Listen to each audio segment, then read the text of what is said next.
Hello, everyone. My name is Tanay Singh Thakur. Welcome back to the TelecomTalkShow. Today, we are in conversation with Mr. Sanjay Raina. He's the Vice President for Sales at Mavenir for India and South Asia. So, Sanjay, first of all, pleasure to have you on the show. And I won't take up a lot of your time, so I'll just get on with it. Sanjay, what are your thoughts on 5G and how do you think it can disrupt or it can change the landscape of business for a company such as Mavenir? Okay, first of all, thank you very much, and thank you for having me here. I think it's a very broad and interesting question.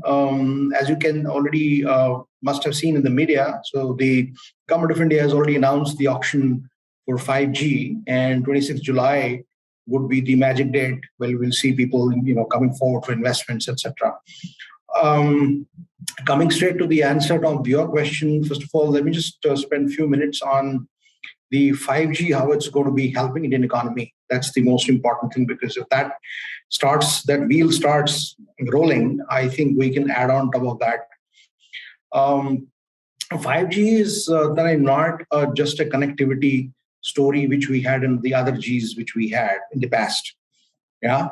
And 4G, for example, was a kind of helping the YouTubers, the other form of communication which needed those kind of speeds. But 5G comes with a very different paradigm.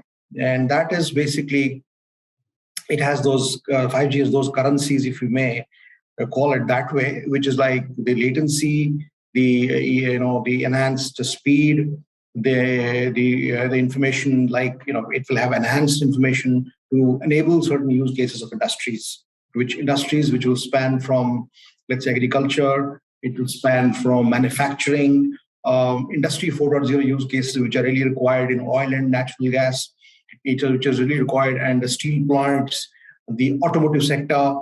So this is a very, very important paradigm shift which is coming because of the property of this, the way this technology and the spectrum will pan out, right? All the industries today in India, at least from Indian perspective, or globally as well, are moving towards digital transformation. Now, the digital transformation is a large agenda which they have, where they in specific would like to bring the elements of safety, the elements of cost takeout, and the elements of working interoperability, etc., and making technology use as a captive work, as a captive model within their factories. For example, I'll say, if, for example, in a steel plant, if it is like running in a lot of hectares of land, whatever they produce, they are not able to find the production. Whatever are the coils being produced in that particular plant, and they are spread in that hectares of lands, they are not able to know and understand which was laid where, because a lot of cranes, it's a very high intensive and high heat environment. Now they don't know about it. Now location information of those coils becomes very important piece, and they have to have the information about that. I think these are the kind of cases, and because that hits their bottom line if they're not found right and if they're not found in time. Right? So that's the part of the cost takeout. Similarly, from the safety perspective, they want to automate a lot of processes. So automation becomes important. So in order to get these use cases, see mature, you cannot run it on the conventional Wi-Fi. So you need 5G kind of a bearer technology, which will help to enable that. Now, coming to the whose businesses they will be, I'll cut it short and get straight to the point. This will be businesses either of the private players themselves. They can get the spectrum which government is debating, or it would also be a carve out of the the current operators, the CSPs, who can sell these kind of services to the manufacturing, for example, Tata Motors, for example, Maruti, for example, Mahindras, etc. I think to keep that thing going, because in automotive sector the use cases are very, very high. And I'll give you one use case which is very typical in the COVID times, and now because we are facing a lot of supply chain issues. Now they wanted to prioritize the cars to be sent to the showrooms, but then they had that list of people who had booked it earlier, so they were not able to see. It's a huge campus of cars, which color and which one do we pick. So they had to do the permutation combination and to allocate those chipsets to those cars which have to be prioritized to send outside. So the location information, the sensors, which should give them, kind of linkage to the profile of the user who has booked the car. I think those all things become extremely important for the automation industry. Otherwise, it's a large campus. It's so heavy, and the cost becomes pretty high for per unit. So that's the way paradigm shift will happen to the industry and the economy. And of course, it will throw a lot of things from perspective of new employment, new skill development, so on and so forth. So that was the part of what is the paradigm which 5G will bring in. Now, the other part of the question, Tanay, which you wanted me to respond to that, the openness which Mavenir brings, that was the other part you wanted to say. What's Mavenir's role there? See, our whole company philosophy has been and is to build the entire commercial grade telco gear, which is only open. There is nothing closed. And this whole philosophy started, we opened up interfaces at the level of the radio head, and I'm slightly going technical here, and the distributed unit, right? So our applications, our software, because we're a software company, we aligned with this model, and all our software applications were made available on any hardware. So the conventional players had infrastructure hardware previously, which was pretty much, kind of proprietary. Maybe that was a time of the need need of the hour at that time, but it was very, very conventional, and you have to understand they were producing air. It was an air machine for all operators. But with the advent of complicatedness, which came up in the number of services being, coming into it, and the amalgamation or touching between the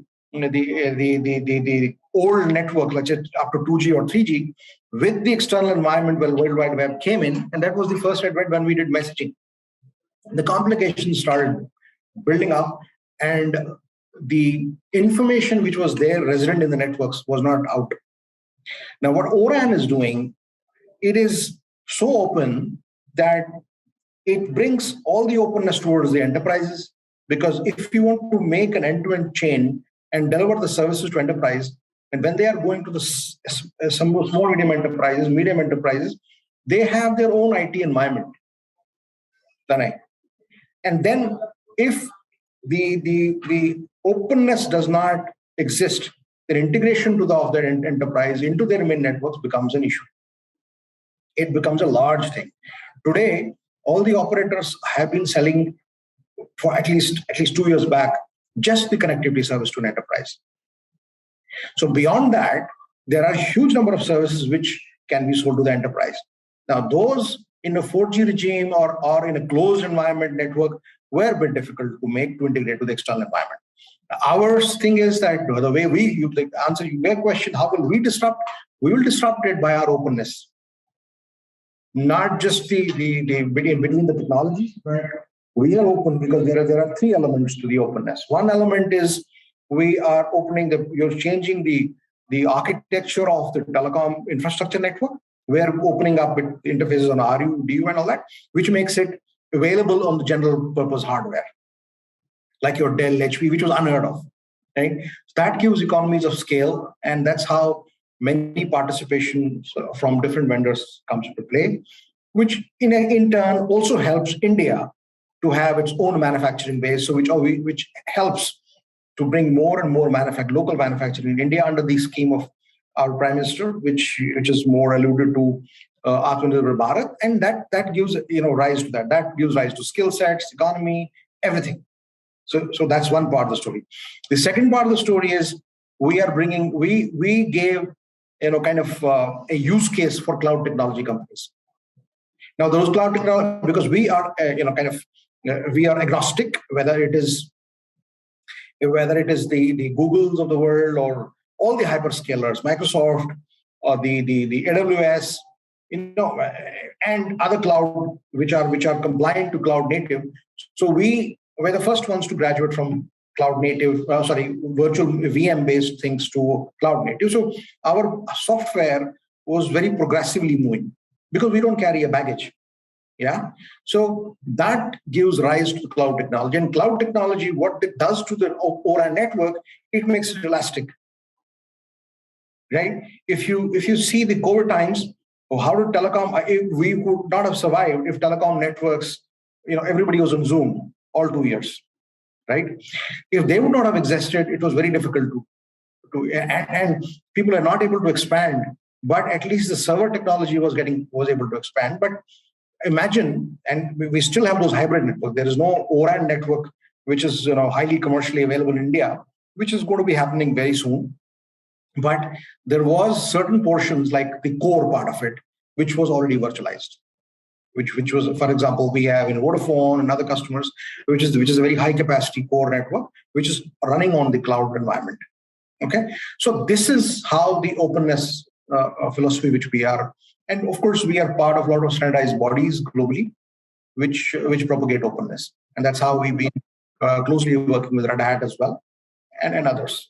Yeah. So, Sanjay, can you dwell some more light on how Mavenir's cloud native RAN approach is, changing the market? Because the market is, more about traditional telecom equipment until now, right? But as technology evolves, everything is moving towards cloud-based technology. So, how is Mavenir's cloud native ORAN approach changing things?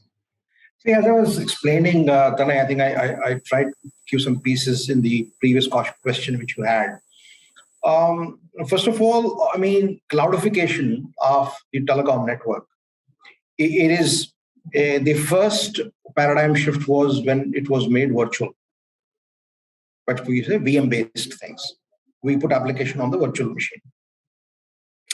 Now, the second, when we progress further, there were certain challenges in the VM-based implementation of the cloud. We moved to the cloud native. Yeah, the cloud native basically brings cost efficiency, more granularity in terms of service level quality, better management of the application and the other hardwares, which on which they are resident. I think all those things become very, very open. Number one. Number two, that's the help for the cost takeout or better efficiency of the application running. And then there's an element of microservices which comes into play, wherein you can just use a container environment, and if there's any change to be done on any application, only that container would be picked up and rest will keep on moving. Second, the third dimension which it brings is the CI/CD, continuous integration, continuous development. That is another thing which dynamically keeps giving additional lever to an operator in terms of any openness to be created, any integration to be created with the external world, any new element of automation is to be, if it has to be done. So that opens up a lot of things. Now, when we are saying CI/CD, I think Tanay, that is, you have to see one thing very clearly. You cannot stay at proprietary technologies. Proprietary technologies will not give you this gain. When the CI/CD becomes, it's important that it has to become part of academia. You can see Kubernetes was a contribution of Google, and of course, it became part of academia. All the universities and schools are getting into it. So we are basing our things on the CI/CD. Basically cloud native, which CI/CD is a part of that, which essentially makes it so open for people to build things, right? So this is how we connect openness to the world. It is not about just openness. And then similarly, open source. So we keep on our tools, development, etc. We keep them more and more alluded to the open source tools. Of course, they need maintainability, repeatability. Of course, it is not as open that it does not make a business case for anybody. But keeping that in mind, and allowing more and more businesses to come in, that's very important. So that's how this thing helps. The second thing is, data is a new oil. I don't know whether you must have heard about it. Yeah. So there is so much of information which is resident within the operator organization, but they have never been able to tap it. That's gold. Because that data gets used for better efficiency of the network, better insights to the business, so on and so forth, which essentially would be, required by other businesses to know the insights and base their business programs, use cases, business cases, and everything gets kind of connected to that. So that's how they say a cloud native and CI/CD will help to move forward. So Sanjay, what are your thoughts on how mature is ORAN technology right now? Do you think it can be deployed at a large scale right away, or is it something still in the future? No, I think Tanay, we have enough proof points globally as well as in India. You will hear some more news in the coming weeks or months, I would say. The technology, there's nothing to be tested about it. It works. It's already there. It's not in air. It's like it has all its elements. Of course, when there's a new technology, it has its few challenges here and there, but it's there. I mean, it's not something which is not there. Yes, it has to catch up on scale, and that the operators also have to work towards it and build their internal ecosystems and test it from their perspective. So it's there. So when do you think is the shift coming? Like how long is it away? I think next 6 to 8 months it should be quite. You will see large chunks in India on this, and 5Gs are one of the key bets. We are both on 4G and 5G. Yeah. Okay. So Sanjay, what according to you is the biggest benefit that ORAN brings to the table? Because is it just the lowering of costs, or is it something more than that for the telecom operators? It is both. As I was explaining you in the previous questions, I think it is not just lowering of cost, because as I said, both economies of scale will come in, and for operators, they'll be able to tap their data better, create use cases and business cases, work with different industries, and exploit the 5G. As I said, 5G is not about connectivity. 5G will create new businesses. So, Sanjay, you got the trusted source branding from the Indian government. And what are your plans for the Indian market going forward? How do you plan on navigating through the competition? I think we are not competing, because we work in a space which is being already accepted by the government or by the operators. They see there is a clear mandate for them by the managements that they need to progress on technology to a new thing. It's a new thing which they also believe that it's very important. I believe that we want to focus there. Is the Indian market right now best in terms of policy for business? Do you stand by the government's motives and all? Yeah. I think absolutely, because the policy is multifaceted. If you see, one facet is that they want to develop the local market. They are open. They are openly embracing ORAN. I think government is very whether it's the overall telecom philosophy is completely accepting the ORAN first of all. So that's the biggest element they see. And why they are accepting it, because they believe this will allow them more participation. As I said, there is a lot of areas of development of skill as well as product developments they can do on their own. So that's one part of the policy, because they're bringing openness and they are kind of energizing these programs with startups and other things to bring them in, because they believe what, let's say, Y2K and COBOL and database administrators did to Indian economy way back when we put India on the global map of IT. And we had so much of horsepower of IT coming in from this hub. But on the telecom side, I don't think there was much done. And they believe this is the best time to do it, because earlier the whole chamber was closed. Now it is open. Yeah. Right. So our philosophy is in line with what the government is doing. Moreover, I think government is also interested to give boost to manufacturing segments and other segments. So that's why they are wanting transformation of their units as well, because they believe that it will spur the growth, and that's how they kept the private spectrum also in discussion. Okay, Sanjay, so you recently partnered with Bharti Airtel, okay, for some sort of testing. Now, Are you also in talks with other telecom operators such as Jio or Vodafone Idea? Yeah, we're in talks with the various operators at the moment. So I can't just say a name. Okay, so that will be all from my side, Sanjay. Thank you so much for your time. It was a great conversation. Got a lot to learn from you. So thank you. Thank you so much. Thanks.